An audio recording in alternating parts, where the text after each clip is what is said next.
Morning. Hope you all are fine. I am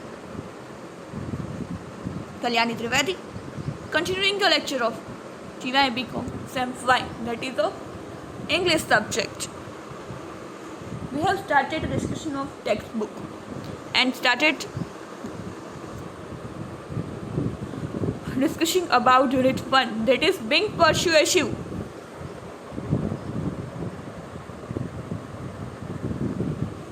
Across cultural divides. Okay છે સાંસ્કૃતિક વિભાજનને સમર્થન આપવું. એના લેખક જોયા આપણે સ્ટીવ માર્ટિન દ્વારા લખાયેલી આ સ્ટોરી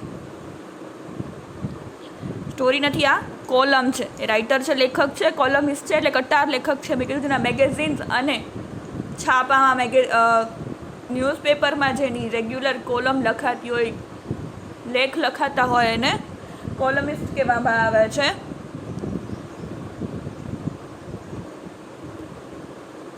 સાયન્સને સમર્થન આપવું.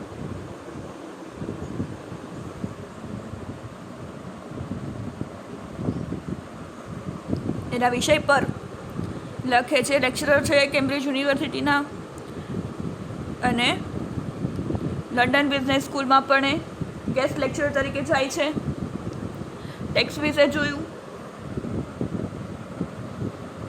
હવે જે આપણે આર્ટિકલ જે આપણા સિલેબસમાં છે એના વિશે વાત કરીએ તો if you are in business, જો તમે કોઈ વ્યવસાયમાં છો, then you are in global business, તો પછી તમે વૈશ્વિક વ્યાપારમાં છો. Whether you are working in a large corporation with a presence in all the major makers markets, or you are honour of filter with a single website. શું કહે છે? તમે બધા મોટા બજારોમાં હાજરી સાથે મોટા કોર્પોરેશનમાં કાર્યરત છો, અથવા તો તમે એક વેબસાઇટ સાથેના માલિક ઓપરેટર છો. It is likely that your communications will reach people from a wide variety of culture origins. શું કહે છે? તમારા સંદેશા વ્યવહાર, તમારું કોમ્યુનિકેશન, તમારી વાતચીત વિવિધ પ્રકારના સાંસ્કૃતિક ધરાવતા લોકો સુધી પહોંચશે. અને આ સાંસ્કૃતિક બાબતો શું કરશે? This cultural consideration make understanding consumer decision making and behavior even more complex and challenging. સાંસ્કૃતિક બાબતો ગ્રાહકના નિર્ણય લેવા અને વર્તનને સમજવાને વધુ જટિલ અને પડકારરૂપ બનાવે છે. Fortunately, social scientists who study cross-cultural communication have uncovered some helpful rules of thumb for effectively communicating and persuading others. શું કહે છે? સદભાગ્યે સામાજિક અને વૈજ્ઞાનિક સમાજશાસ્ત્રીઓ જેના એને રિસર્ચ કર્યું છે, સંસ્કૃતિ અને સંદેશાવ્યવહારનો અભ્યાસ કરે છે. સંસ્કૃતિ અને સંદેશાવ્યવહારનો તેઓએ આફ્રિકા રીતે વાતચીત કરવા અને અન્ય લોકોને સમજવા માટે અંગૂઠાના થંબ, રૂલ્સ ઓફ થંબ, એટલે મૂળ પાયારૂપ કેટલાક મદદરૂપ નિયમો શોધ્યા છે.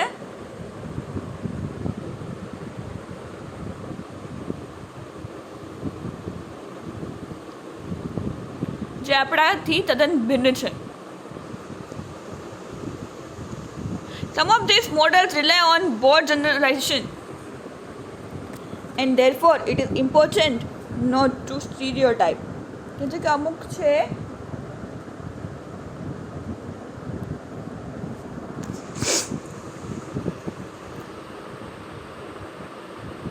એવા નિયમો છે, એવા મોડલ્સ બતાવ્યા છે કે જે આપણને હેલ્પફુલ થાય છે.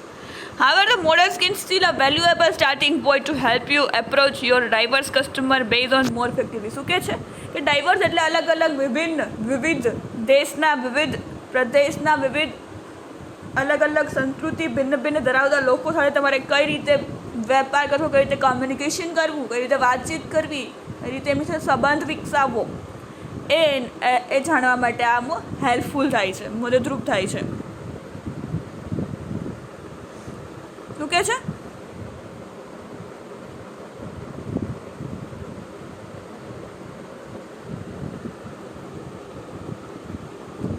Perhaps the most familiar is the individualism collectivism model. Individualism અને collectivism. ઇન્ડિવિડ્યુઅલ એટલે હું પોતે, મારા રૂલ્સ, મારી સમજ, મારી ઇન્ડિવિડ્યુઅલ અન્ડરસ્ટેન્ડિંગ, અને કલેક્ટિવિઝમ એટલે ગ્રુપમાં કલેક્શન ઓફ પીપલ એટલે ગ્રુપ ઓફ પીપલમાં આપણી અન્ડરસ્ટેન્ડિંગ, આપણું બિહેવિયર કઈ રીતે વિકસાવવું, કઈ રીતે રહેવું આપણે ગ્રુપમાં, એની સમજ. In primary, individual focus on culture such as US, Canada and the United Kingdom people tend to value their independence and focus on furthering their own personal goals. By contrast, individuals in more collective focused cultures such as Japan, China, Korea and Mexico tend to see themselves as fundamentally embedded within a wider social group. શું કહે છે?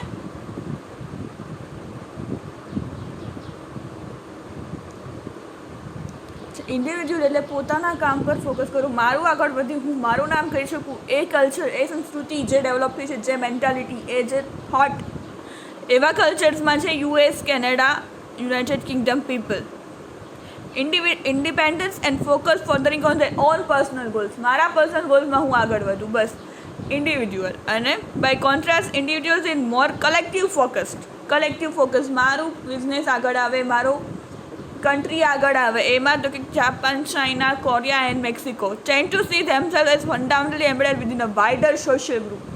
ભાઈ મારું આખું social group છે એ આગળ વધે, હું આગળ કામ કરીશ તો મારું બી નામ તો થશે જ, કંપનીનું લેવલ ઊંચું થશે, કન્ટ્રી લેવલે, ગ્લોબલ લેવલે, વૈશ્વિક સ્તરે મારું નામ થશે.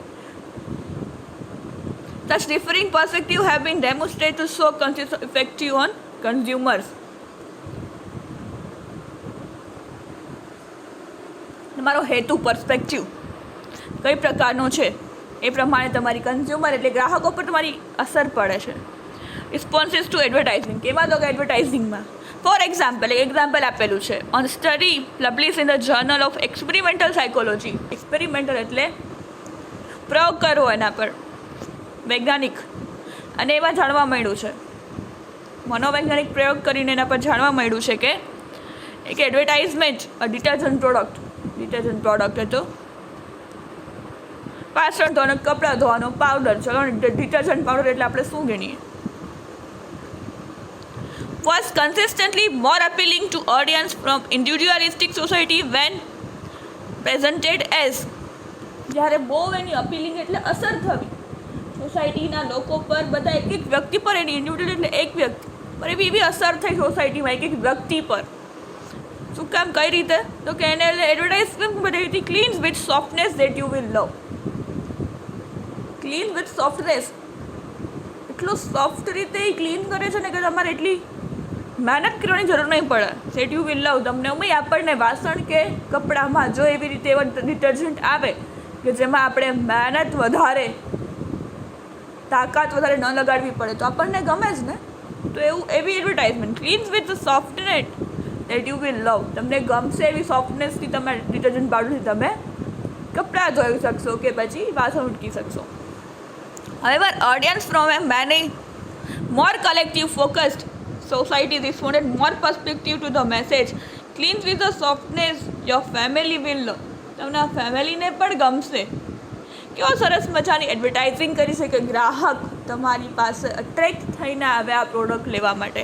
તમારી એડવર્ટાઇઝમેન્ટનો તમારો એટલો એના ઉપર ઓલો છે કે ગ્રાહક લલચાઈને આવશે તમારી પાસે. Far more just providing insight into how effectively advertised laundry products, studies into cross-cultural communication can provide valuable insights when building new relationships and influence people from different cultures to our own. શું કહે છે? Advertise કેટલી effect કરે છે, એની કેટલી અસર થાય છે, બતાવવાનો એક નમૂનો હતો.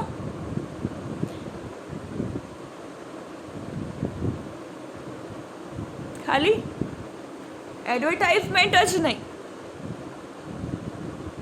ક્રોસ કલ્ચર કોમ્યુનિકેશન, તમે જેટલા વાત કરો બીજા પ્રદેશમાં કે બીજા સિટીમાં કે બીજા દેશમાં તમારી બિઝનેસ ખોલવો છે, તમારી માર્કેટ ઊભી કરવી છે, તો તમારે ખાલી એની સાથે એડવર્ટાઇઝમેન્ટ નહીં, એની સાથે એનું કોમ્યુનિકેશન, એમને જાણવું, એમની નીડ જાણવી, એને રિલેશન સંબંધો વિકસાવવા અને એ લોકોને આકર્ષવા, એ બધી વસ્તુઓ અલગ અલગ કલ્ચરના લોકો સાથે તમારે જોડાવવું હોય ને તો આ બધી બાબતો ધ્યાનમાં રાખવાની છે એડવર્ટાઇઝમેન્ટ સાથે.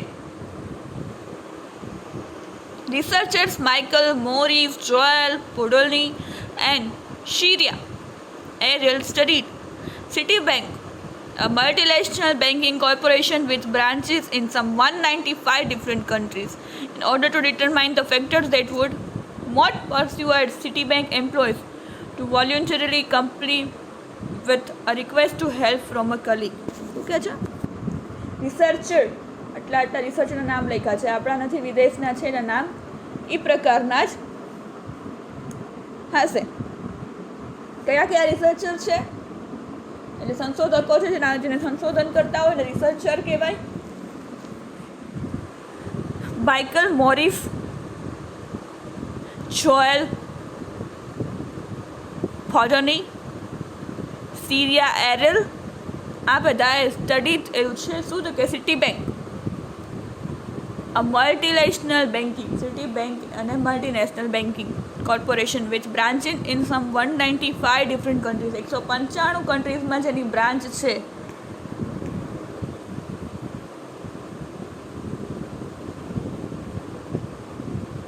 એવી બેંક સિટીબેંકનું એ લોકોએ રિસર્ચ કરેલું છે. In order to determine the factors that would most persuaded, એવા ફેક્ટર્સ કે જે અસર કરે છે સિટીબેંકના employees to voluntary comply with a request for help from a colleague. કઈ રીતે એકબીજાને હેલ્પ કરે છે, કઈ રીતે એકબીજાને મદદરૂપ થાય છે, એકબીજાની સમસ્યાઓનું સમાધાન કાઢે છે, એના ઉપર સિટીબેંકના એમ્પ્લોઈઝ પર જેની બ્રાન્ચો 195 કન્ટ્રીઝમાં છે, એને કયા કયા ફેક્ટર્સ અસર કરે છે અને એમ્પ્લોઈઝ કઈ રીતે હેલ્પ કરે છે, મદદ કરે છે ગ્રાહકોને, અને અંદર કામ કરતા લોકોને કઈ રીતે મદદરૂપ થાય છે, એના પર આખું સ્ટડી કરેલું છે.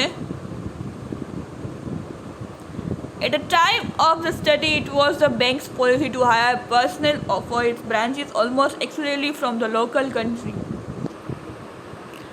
At the time of this study, જ્યારે એ લોકો સંશોધન કરતા હતા, સ્ટડી કરતા હતા, એના ઉપર કામ કરતા હતા, સંશોધન કરતા હતા,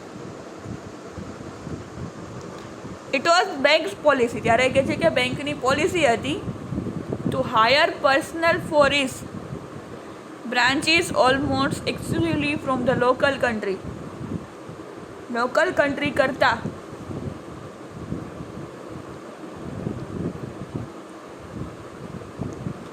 સારા એવા લોકોને હાયર કરવા કે જે